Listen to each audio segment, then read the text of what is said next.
Jom kita tengok sahabat kita. Tengok jaring pakai apa tu? Pakai kental biru je. Kalau orang berani boleh lah. Saya dah cuba 5-6 kali dah. Dia suruh cuba, tak lepas. Nak cuba. Tengok dia selamba je.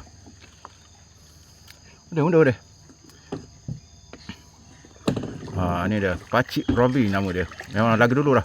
Dia memang tahu dia pakai ni, pakai tu dah, tak boleh favor lah. Tengok kehebatan dia, pandai kontrol badan. Tengok hasil.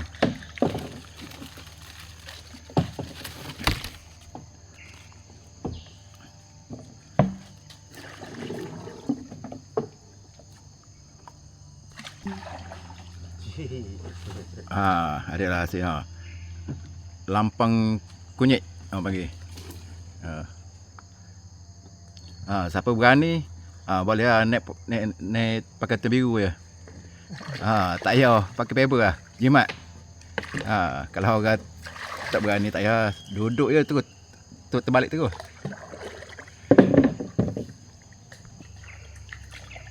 Ni Port Kuala, lautan.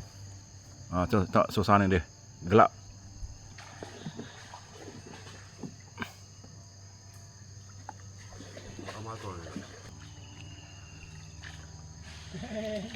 Hari ni 19 hari bulan 12 2025. Air Paham Lempah. Naik. Dekat anak-anak sungai.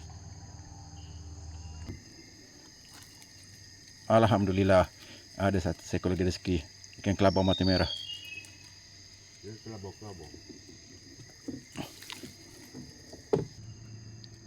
Inilah hasil hari ni.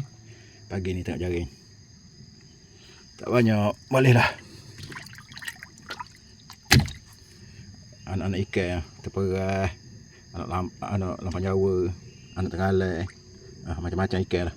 Ada anak bawang. Ini ikan kelabang mata merah.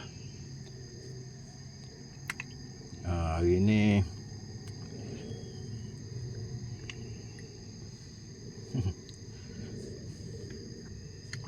ni hasil je hari ni.